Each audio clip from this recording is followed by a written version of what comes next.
नमस्कार दोस्तों, मेरा नाम है अमन बलूनी एंड आप देख रहे हो auto model. Welcome to a brand new video और बहुत ही खूबसूरत दिन और बहुत ही खूबसूरत लोकेशन पे आपके लिए बहुत ही ज्यादा इन्फॉर्मेटिव वीडियो लेकर हम आ रहे हैं। आज देखिए हम उस चीज के बारे में बात करेंगे जहां पर लोग बेस मॉडल्स को टॉप मॉडल बनाते हैं। कई ओनर्स होते हैं जो बेस मॉडल खरीदते हैं, लोअर वेरिएंट्स खरीदते हैं, उनको टॉप में कन्वर्ट कर देते हैं। तो ऐसे ही एक ओनर आज हमारे साथ मौजूद है, वो है मिहिरपन जी हमारे साथ। Mihirpan ji, nice car, what do you do for a living? So basically, working in a MNC company and गाड़ी स्विफ्ट LXI बेस मॉडल है, बट जैसे आप देख सकते हो इसमें एडिशनल चीजें लगी हैं जो इसको टॉप मॉडल में कन्वर्ट कर देती हैं। और कहीं ना कहीं एक स्पोर्टी लुक पे साथ ये दिख रही है आपको, क्योंकि इसमें बॉडी किट वगैरह लगी है। सब कुछ जानेंगे इनसे कि ऐसा क्या इन्होंने डाला है इसके अंदर और क्या क्या कन्वर्जन कराए हैं जिसकी वजह से एकदम स्पोर्टी फील आ रही है एक बेस मॉडल के अंदर। तो चलिए वीडियो शुरू करते हैं, वीडियो में एंड तक बने रहिएगा। तो मिहिर जी, मेरा सबसे पहला सवाल आपसे ये है कि जब आपने ये कार देखी थी तो आपका बजट कितना था? बजट पे ज्यादा फोकस नहीं था हमारा, पहले दिमाग में स्विफ्ट ही था, ऐसा कोई बजट का कोई सिनारियो नहीं था क्योंकि 3 वेरिएंट आते थे, LXI, VXI और ZXI, और फर्क मुझे लगता नहीं था किसी में था। बेसिक फर्क थे, तो we opted for LXI model, base model, जिसमें हमने एडेड ऑन न्यू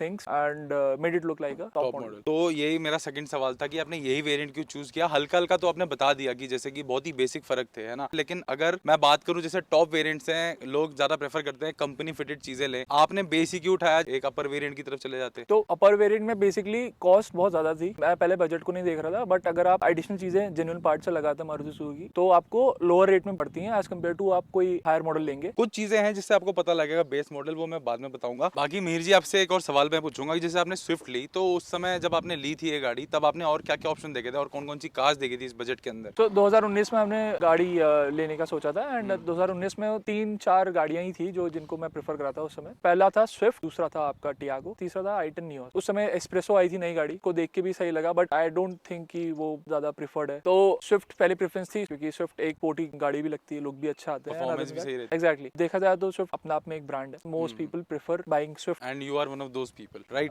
अब मैं एक चीज ये भी पूछूंगा कि आपके दिमाग में कभी था कि सेफ्टी वाली गाड़ी लूं जिसमें बिल्ड अच्छी हो? जैसे टियागो तो अच्छी बिल्ड वेरी की ट्रू, थी, वेरी टियागो को रिजेक्ट करने का रीजन क्या था? टियागो को रिजेक्ट करने का सबसे बड़ा रीजन ये था कि जिस समय स्विफ्ट आया था नया मॉडल, ये BS6 था और टियागो का उस समय BS4 मॉडल था, BS6 लॉन्च नहीं हुआ था। अगर BS6 में आ जाता तब आप ले सकते तो थे वी उसको। Could have buy Tiago, but Tiago मुझे लगता है थोड़ी मिनी लगती है, इससे हाँ, थोड़ी छोटी लगती है, तो आई डोंट वो तो प्रेफर है। कि मैं मेरी हाइट के हिसाब से, क्योंकि गाड़ी मुझे मोस्टली चलानी है तो मुझे सूट करती, बट वो भी फिर ऑप्शन बन जाता अगर हम टियागो की तरफ जाते, अगर वो BS6 मॉडल लॉन्च करते उस समय। पर ये भी है कि इसमें आपको रिफाइनमेंट भी ज्यादा अच्छी मिलती है, टियागो में उतनी भी अच्छी नहीं मिलती रिफाइनमेंट। एंड अब ये सवाल मैं आपसे पूछूंगा कि जब से लिया आपने तब से इसको कितना चला लिया है एंड आप कैसी कैसी जगहों पे इसको ले चुके हो? इसकी रनिंग वैसे शायद देखा जाए तो 7,500 हो गई होगी, जो कि कम है बहुत। लॉकडाउन भी तो पड़ गया था फिर बीच में। लॉकडाउन भी था, बट हम प्रेफर करते थे गाड़ी ले जाना पहाड़ों में ज्यादा, नैनीताल, अल्मोड़ा, भवाली। तो इस गाड़ी का जो पावर टू वेट रेशियो है ना, जैसे आप पहाड़ों पे चलते हो तो काफी सही रहता है, बिकॉज हल्की गाड़ी है, इंजन अच्छा खासा है, तो जो पावर की और टॉर्क का जो मिश्रण है अच्छा खासा चलता है। एंड ना ही सिर्फ मिहिर जी, बाकी भी ओनर से बात की है तो वो भी काफी अच्छा परफॉर्मेंस देती है। एंड आप माइलेज कितना निकाल लेते हो पहाड़ों में? सिटी में 18 दे देती है, पहाड़ों में 13-14, 12-13-14 सफिशिएंट है भाई, 13-14। Mihir ji, my next question to you will be कि जब आपने गाड़ी निकाली थी, जो मारुति की डीलरशिप थी, वहाँ का आपका एक्सपीरियंस कैसा था? एंड जो भी आपकी अभी तक सर्विस वगैरह चल रही है उसका एक्सपीरियंस कैसा है? क्योंकि सुनने में आया मारुति की प्राइसेस बढ़ गए हैं सर्विस के, तो वो सब आप शेयर कीजिए हमारे व्यूवर्स के साथ। क्योंकि हमारी पहली गाड़ी भी मारुति सुजुकी की थी, ऑल्टो। एग्जैक्टली तो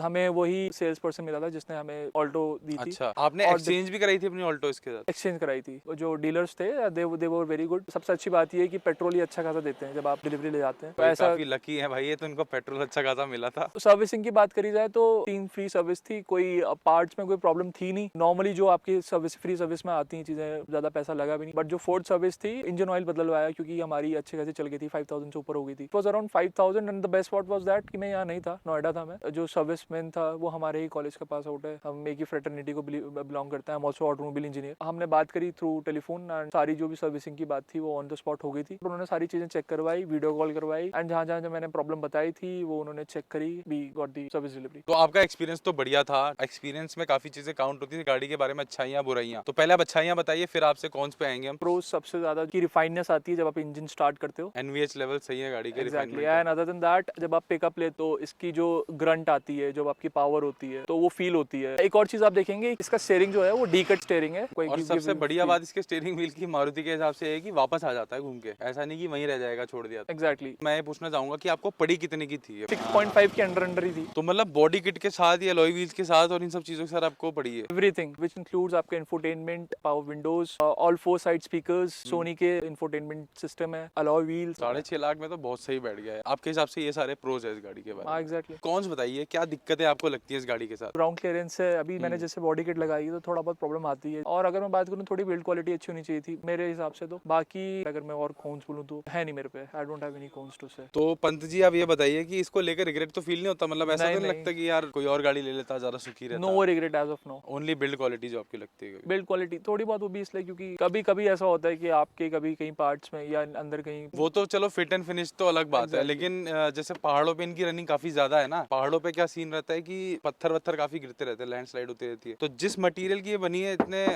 लो क्वालिटीज का जो स्टील है, पर अगर कोई पत्थर वत्थर गिरेगा, कुछ ना कुछ इसमें दिक्कत आ सकती है। हमने एक रिव्यू किया था 4 लाख किलोमीटर चली हुई मार्शल का, उसमें उन्होंने बताया था कि बद्रीनाथ जाते हुए बड़ा पत्थर गिर गया था बोनेट पे। वो वीडियो देख सकते हो, उनके बोनेट का कुछ नहीं बिगड़ा। तो वहां पर ऐसी चीजें बिल्ड क्वालिटी काम आती है, स्पेशली जब आप पहाड़ों में चलते हो। एंड मैं ये आपसे सवाल पूछूंगा कि आज 2022 में आप ये कार लोगों को रेकमेंड करोगे, हमारे व्यूवर्स को, या फिर मार्केट में इसी बजट के अंदर जो बाकी गाड़ियां हैं वो रेकमेंड करोगे? यार इस बजट में पहले तो पहली बात, स्विफ्ट ये वाला मॉडल और इतना अपग्रेड के साथ कोई ले नहीं पाएगा। अगर तुम्हें मिल रहा है तो भाई उठा लो भाई। अगर ये 7 तक का भी पड़ता है तो I think this will be a best option for you, क्योंकि इसमें आपको एडिशनल चीजें मिल रही हैं। अब तो मतलब 6.5 लाख ऑन रोड में आपको आ जाएगी। मतलब टियागो भी BS6 के साथ आ गई है, पंच भी आपको बेस मॉडल मिल जाएगा। अब एक आखिरी सवाल मिहिर जी आपसे कि अब देखिए ईवीज का दौर चल रहा है, आपका क्या टेक है ईवीज के ऊपर? ईवीज अपकमिंग जनरेशंस की कार्स हैं। फ्यूचर में आप भी निवेश करना चाहोगे किसी ईवी में? अभी तक जब सस्ती होगी तब। तो ये था इनका टेक ईवीज के ऊपर। And Mihir ji, thank you so much, आपने आज हमारे Thank you. चैनल पे आके काफी ज्यादा इन्फॉर्मेशन दी है हमारे व्यूवर्स को। आई होप सो कि आप लोग को काफी ज्यादा हेल्प करेगा ये जो इन्होंने अपने इनसाइट्स आपके साथ शेयर किए हैं। एंड अगर आपको वीडियो पसंद आई होगी तो सबसे पहले आप इसको लाइक कर सकते हैं और